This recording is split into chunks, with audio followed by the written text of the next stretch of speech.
Halo, semuanya balik lagi di Kutu Film Channel. Seperti yang kita tahu, Titan-Titan di Monsterverse kebanyakan terinspirasi dari makhluk-makhluk mitologi yang sudah lama menjadi kepercayaan suatu kelompok masyarakat.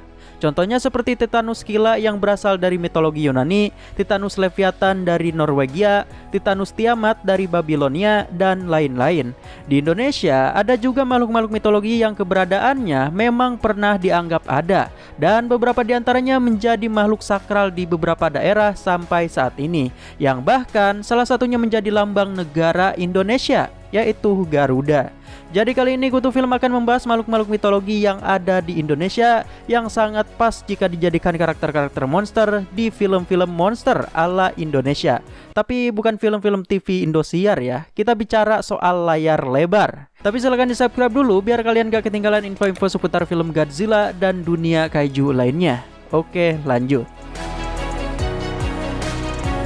Yang pertama adalah Ahul. Makhluk ini adalah salah satu hewan kriptid yang cukup populer di Indonesia. Digambarkan sebagai kelelawar berkepala monyet, Ahul memiliki badan yang cukup besar. Beberapa versi mengatakan jika ukuran badan Ahul menyerupai anak kecil dengan bentang sayap selebar 3 meter.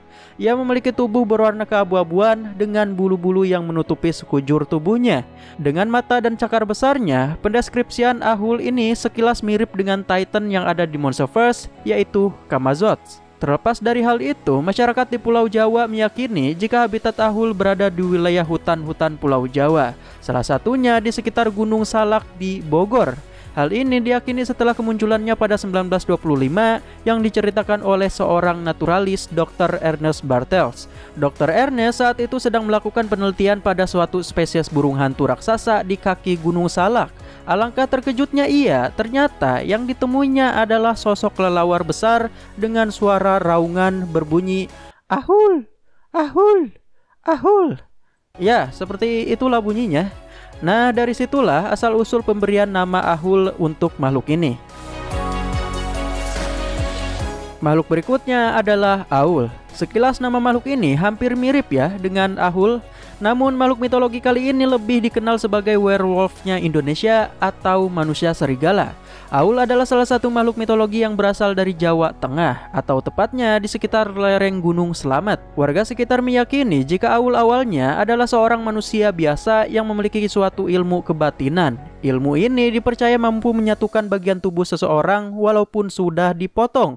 Saat itu ia ingin menguji kesaktiannya dan menyuruh orang untuk membegal kepalanya. Namun karena posisi mereka yang ada di atas gunung menyebabkan kepalanya menggelinding jatuh dan hilang.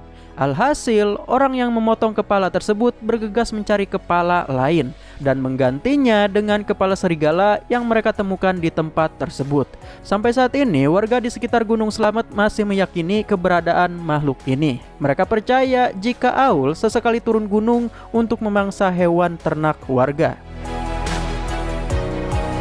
Makhluk yang ketiga adalah Cindaku. Jika sebelumnya kita membahas tentang manusia serigala, kali ini kita akan membahas manusia harimau.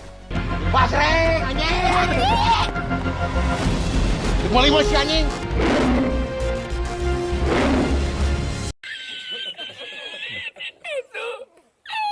Cindaku adalah cerita rakyat yang berasal dari Sumatera, tepatnya di daerah Kerinci, Jambi.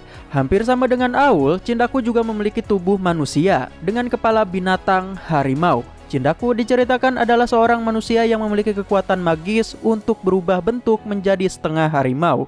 Mereka yang dipercaya sebagai Cindaku hanyalah orang Kerinci dengan darah murni. Selain itu, ilmu ini juga dikatakan sebagai ilmu turun-temurun dari nenek moyang warga Kerinci. Orang-orang tersebut dikenal dengan sebutan tingkas. Mereka adalah orang-orang zaman dulu yang memiliki hubungan dekat dengan para harimau dan dipercaya sebagai perantara antara harimau dan manusia. Walaupun tidak ada catatan resmi, kisah Cindaku ini sangatlah populer di kalangan masyarakat Kerinci, mulai dari anak-anak hingga orang dewasa. Cerita ini sudah seperti legenda di daerah tersebut dan menjadi suatu kebanggaan tersendiri bagi warga Kerinci. Makhluk keempat adalah Ebu Gogo atau nenek pemakan segala. Makhluk ini berasal dari kepercayaan masyarakat Flores, Nusa Tenggara Timur. Diceritakan jika Ebu Gogo adalah sosok peri hutan yang menyerupai manusia. Mereka bertubuh kecil dengan tinggi sekitar 1 meter. Penamaan Ebu atau nenek didasari oleh bentuk wajah mereka yang seperti sudah tua. Mereka memiliki wajah yang lebar dan mulut yang besar. Hidung mereka juga pendek dan lebar. Telinga mereka menjulur dan badannya berbulu. Salah satu ciri khas dari Ebu Gogo adalah kemampuan berlarinya yang sangat cepat. Mereka juga dikenal dengan suaranya yang berisik dan dapat menirukan suara orang. Mereka dipercaya telah punah karena diburu oleh masyarakat Flores. Hal ini dikarenakan Ebu Gogo yang sering mencuri makanan dan menculik anak-anak. Makhluk selanjutnya adalah kuda sembrani. Bagi kalian yang sering naik kereta, pasti tidak asing dengan nama kereta api sembrani. Kereta jurusan Jakarta Pasar Turi ini dikenal sebagai kereta eksekutif ekspres pada masanya. Ternyata nama ini diambil dari salah satu makhluk mitologi yang ada dalam pewayangan Indonesia.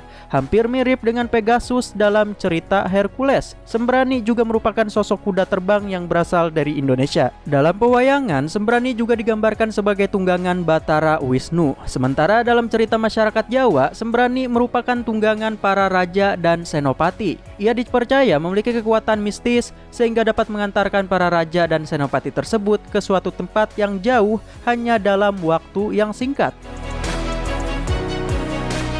Makhluk keenam adalah Lembu Swana. Ikon kota Tenggarong ini ternyata juga merupakan karakter dari kisah pewayangan. Ia merupakan karakter tunggangan dari Batara Guru. Dari cerita masyarakat Kutai, sosok hewan mitologi ini sudah dikenal sejak zaman kerajaan Kutai Kartanegara. Saking sakralnya, ia dipercaya oleh masyarakat Kutai sebagai penjaga Sungai Mahakam. Beberapa orang bahkan meyakini jika Lembu Swana adalah perwujudan spiritual dari Raja Kutai Kartanegara, yaitu Mula Warman.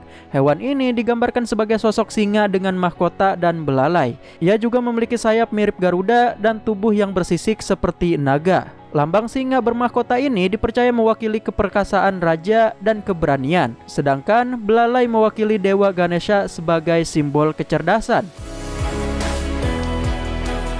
Makhluk selanjutnya ada makhluk mitologi dari Bali bernama Naga Besuki. Jika biasanya kita tahu legenda naga dari Eropa atau Cina, ternyata Indonesia pun sebenarnya juga mempunyai legenda naga dari zaman dulu. Kisah Naga Besuki ini cukup populer bagi orang-orang Bali dan sebagian kecil orang Jawa Timur. Lewat kisah asal-usul Selat Bali, diceritakan jika Naga Besuki adalah naga sakti yang berdiam di bawah Gunung Agung di Bali. Ia diceritakan memiliki sisik-sisik emas dan berlian pada ekornya. Konon, jika ada orang yang memiliki lonceng sakti milik Sidi Mantra, ia dapat memanggil Naga Besuki keluar dari Gunung Agung dan meminta harta-harta yang ada pada ekornya. Berikutnya adalah orang Bati. Makhluk mitologi ini diceritakan merupakan sosok manusia berwarna merah dengan sayap kelelawar. Ia berasal dari cerita masyarakat Pulau Seram, Maluku. Dipercaya orang Bati mendiami wilayah sekitar Gunung Kairatu dan kerap menculik anak-anak untuk dimakan. Bagi warga Seram, namanya sendiri sudah menjadi seperti teror karena kengerian yang dibawanya. Dari beberapa keterangan warga, orang Bati ini bahkan terlihat seperti kera berbulu merah dengan sayap menyerupai kelelawar. Ia juga kerap mengeluarkan suara khas yang memekikkan telinga. Dari deskripsi ini, beberapa ahli pun meyakini jika orang Bati kemungkinan adalah pterodaktil yang masih hidup. Berikutnya ada Warak Ngendog. Makhluk mitologi dari Semarang ini digambarkan sebagai campuran dari 3 hewan berbeda, yaitu berkepala naga, bertubuh unta, dan berkaki kambing. Penyimbolan ini diyakini sebagai asimilasi dari 3 kebudayaan yang ada di kota Semarang, Jawa Tengah.